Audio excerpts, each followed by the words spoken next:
Bienvenue à toi dans le goût du savoir, n'hésite pas à liker la vidéo et à t'abonner.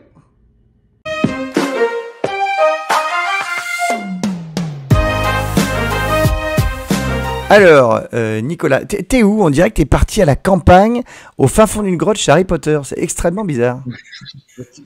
C'est Oui, exactement Hagrid. ça, tu m'as Oui. grillé, voilà. Je suis dans la grotte d'Harry Potter. Ah oui.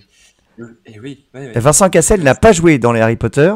C'est un peu peut-être un regret de, Dans de, dans de sa carrière. l'épisode Mais... prochain, oui, oui, ici dans le prochain épisode, oui. C'est Harry Potter et Vincent Cassel. Ah oui, peut-être un face-à-face. Alors, on va parler aujourd'hui des temps composés en un mot, hein, parce qu'on pourrait penser que Oui. c'est en deux mots. Les temps composés, Kezako. Ah, étant composé Kazoko, c'est une leçon de conjugaison, mais en fait, c'est deux cours en un. Tu vas comprendre pourquoi. Alors, on commence tout de suite. Comme c'est de la conjugaison. Le temps composé, c'est formé d'un auxiliaire, d'accord? Donc, un auxiliaire, c'est être ou avoir, que l'on conjugue bien sûr à un temps simple, et c'est suivi du participe passé du verbe. Alors, on va tout de suite attaquer avec le panneau 1, et vous allez Alors, comprendre. Alors, on l'appelle composé parce que sa forme verbale contient deux mots, et l'avantage en français, c'est qu'à chaque temps simple correspond un temps composé. Alors, ça peut sembler très théorique comme ça, mais on va vérifier ensemble quelques-uns de ces temps qui sont extrêmement connus et qu'on utilise assez souvent, notamment le premier, le tout premier. Alors, au présent, par exemple, on prend le verbe partir. Voilà, je pars. Alors, regardons sur le panneau numéro 2, justement, on ajoute un auxiliaire au présent, puis le participe passé du verbe partir, et cela devient je suis parti. On voit bien, il y a une petite phrase en bleu qui est un petit peu décalée. L'auxiliaire, c'est suis, et le participe passé, c'est parti. Donc, on vient de composer ici, on vient de construire un passé composé, qui est un temps donc composé répandu. On l'utilise tous les jours, ça c'est de l'oralité, il n'y a aucun souci. Alors, il y a une deuxième possibilité aussi, avec le verbe concevoir, par exemple. Elle conçoit, là on a bien toujours du présent, et hop, on le transforme avec un auxiliaire et un participe passé, et ça devient elle a conçu. Évidemment, dans les deux cas, on n'oublie pas la cédille en français qui propose le son S et qui évite des ambiguïtés assez gênantes. Et puis, le dernier exemple, il m'intéresse beaucoup. Que devenez-vous? Alors, pareil, on a affaire à un présent. On remarque que ici, comme c'est une question, le sujet est inversé, hein, le pronom personnel vous, et qui devient, alors pareil, c'est la couleur rose hein, pour le passé composé, qu'êtes-vous devenu? Mais alors, j'ai mis plein de petits participes passés en dessous, parce que c'est la deuxième leçon qui est dans notre leçon. On est dans quelque chose qui est assez intéressant, c'est les accords. Évidemment, on n'oublie jamais d'accorder en français. Alors, l'auxiliaire avoir, pour l'instant, on ne s'y intéresse pas, mais ici, on a l'auxiliaire être. Donc, si je vous vois quelqu'un, je dirais qu'êtes-vous devenu? Et si c'est une personne masculine, on laissera U au masculin. Mais si c'est une femme que l'on vous voit, eh bien on va rajouter un E, qu'êtes-vous devenu UE. Et si c'est un groupe, si c'est des millions d'internautes, vous savez que malheureusement le masculin l'emporte sur le féminin, il y a une sorte d'inégalité en grammaire, eh bien nous écrirons US en terminaison. Et si c'est uniquement un groupe, si c'est uniquement un public féminin, eh bien on écrira ES à la fin, UES. Donc ne pas oublier cette importance de l'accord en français et la marque du féminin quand c'est nécessaire. et alors, qu'est-ce qui se Passe- passe s'il y a euh, plein de filles, mais un garçon? Est-ce que tout de Eh suite bien, l'homme l'emporte? malheureusement, le masculin l'emporte sur le féminin, même C'est s'il n'y a triste. qu'une présence C'est quand même masculine. n'importe quoi. C'est C'est-à-dire que s'il y a un n'importe garçon quoi. et 25 filles, on met quand même. Ouais.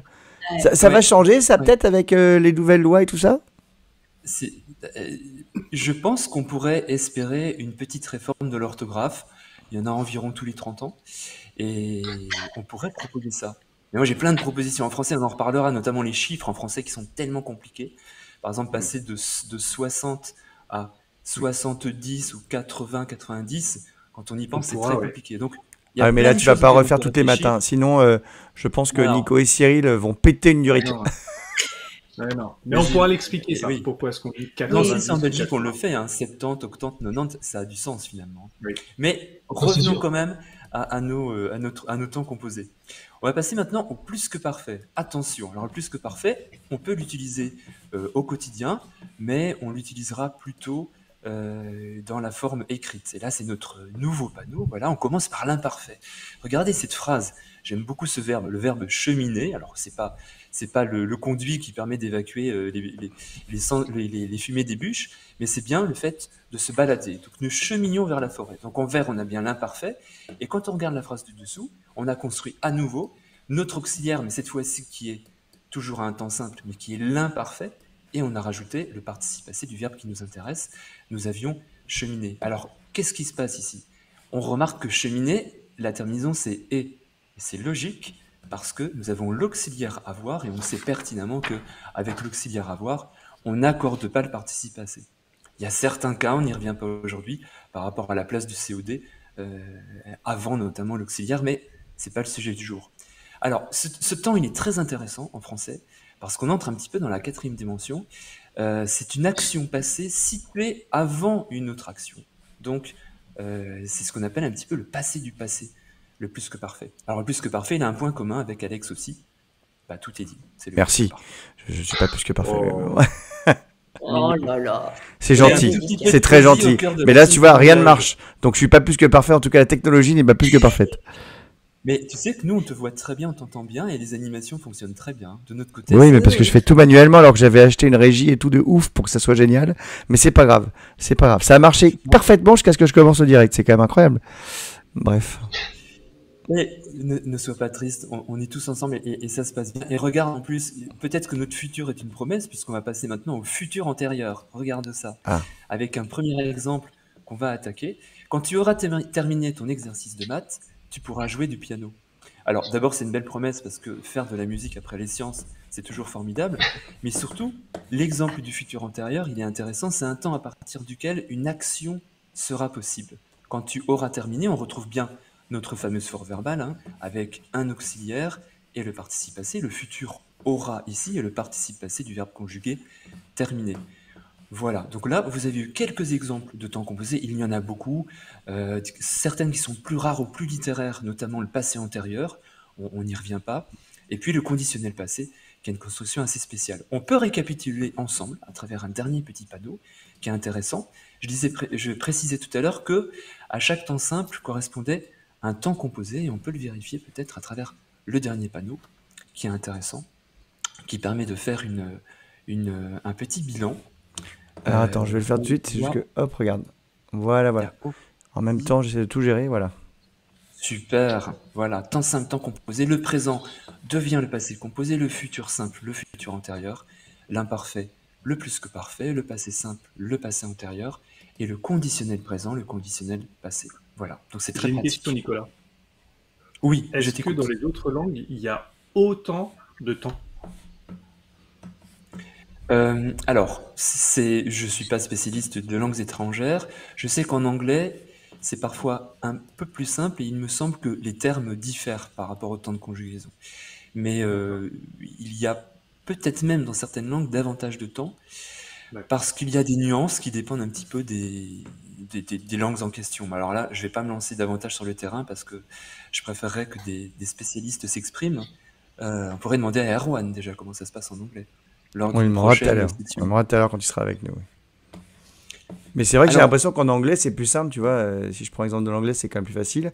Et si tu regardes l'exemple du japonais, parce que moi j'ai appris le japonais, je parlais couramment japonais il y a de ça maintenant 20 ans, maintenant j'ai tout oublié. Mais le japonais, c'est c'est hyper bon. facile, c'est passé, présent, futur, quoi. Ça va très vite.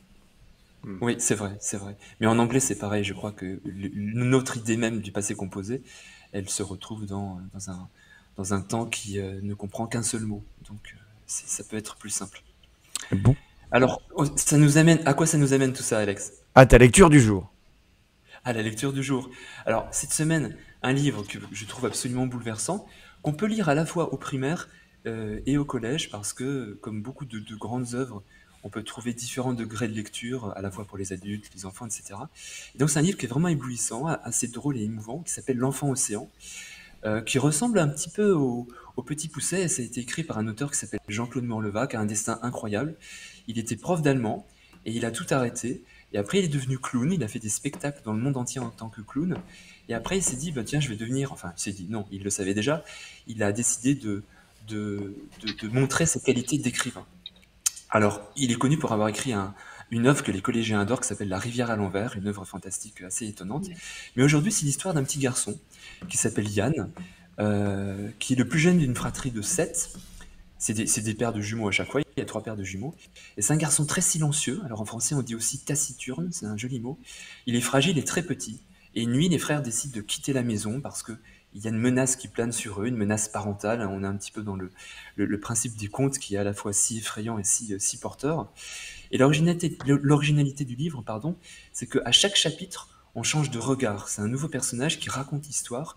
Donc c'est comme si on avait plein de plans de caméra différents au cinéma, différents plans subjectifs. Alors ça peut être, tout dépend du statut social des personnages. Ça peut être une boulangère, un écrivain justement, un chauffeur routier, un épicier, une assistante sociale. Et dans cet extrait justement, on va s'intéresser à une délicate et humaine assistante sociale qui ramène notre héros chez lui. Et on va évidemment pouvoir identifier une pléiade de temps composés pour le plus grand bonheur de Cécile, Nicolas et Cyril. Nous verrons ça ensemble après. Une pléiade, ça veut dire qu'il y en a beaucoup. Hein. Tout à fait.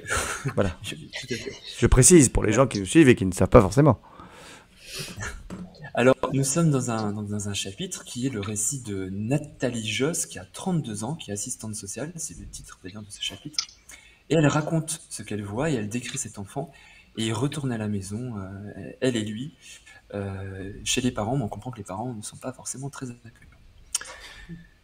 Je suis une des dernières personnes qui ont vu Yann d'Outrelot, posé à côté de moi dans la voiture. Je dis bien posé, pas assis. Ses jambes trop courtes pointaient vers l'avant, raides comme des bâtons, les 2 pieds désignant la boîte à gants. La ceinture de sécurité flottait autour de sa poitrine. J'aurais pu le mettre à l'arrière dans le siège auto, mais je n'avais pas osé. On aurait dit une grande poupée. C'était en novembre dernier. Vous vous rappelez cette semaine de pluie qu'on a eue au début du mois? Ce temps de chien. Il tombait des cordes et c'est moi qui l'ai ramené chez lui ce matin-là. Je ne l'ai jamais revu depuis. Si j'avais su que c'était la dernière fois, je l'aurais regardé davantage. Trop tard. Il avait à peine la taille d'un enfant de 2 ans. Or, il en avait 10. J'ai garé la voiture à l'entrée de la cour et attendu avant de descendre. La pluie tambouronnait de plus belle. Les d'Outrelot étaient bien connus au collège, le père avait une ferme, Yann était le 7e enfant. Et alors là, nous avons besoin d'un lecteur parallèle. Ah oui, donc je fais lecteur, alors je pose la question. L'assistante sociale est incarnée C'est ta maman? par Alex. Silence. Je suis sorti de la voiture, j'ai ouvert mon parapluie et j'ai fait descendre Yann. On a pataugé ensemble dans la cour de la ferme en direction de la silhouette immobile. La boue atteignait nos chevilles. Bonjour, je m'appelle Nathalie Josse, je suis assistante sociale et je voudrais... Un grand chien s'était glissé derrière moi et guettait sans doute le moment le plus favorable pour bondir et m'arracher un morceau de mollet. Par réflexe, j'ai pris dans la mienne la main du gosse qui marchait à côté de moi, tête basse. Qu'est-ce qu'il a fait? Temps composé. Hein. Ouais, temps composé, ouais. Donc le qu'est-ce qu'il a fait, là, c'est la mère qui réagit. Qu'est-ce qu'il a fait? Le ton était sec, lourd de menaces. Bah, il n'a rien fait, je voulais seulement... Qu'est-ce que vous voulez alors? Eh ben, je vous ramène Yann, parce qu'il est arrivé ce matin sans cartable au collège et qu'il n'avait pas l'air bien. Est-ce que je peux en parler avec vous? Faut voir avec le père. Et ça s'arrête comme ça. Et ça s'arrête là, il faut découvrir la suite de l'histoire de l'enfant océan. Depuis tout à l'heure, tu as la couverture à côté de toi, parce que oui, j'ai fait des progrès. J'arrive à mettre les couvertures maintenant. En tout cas, on a bien compris les temps composés. Il n'y a pas de questions pour l'instant. Hein. N'hésitez pas à poser des questions. En tout cas, si vous avez liké la rubrique de la petite chronique de Nicolas, n'hésitez pas à liker non plus et à vous abonner. Merci Nico, c'est important d'avoir le sens de la formule comme toi. On t'applaudit. Voilà, je peux t'applaudir, c'est vrai. Attends, je vais t'applaudir là parce que j'ai plus mon stream deck, mais je peux quand même faire des trucs. Voilà.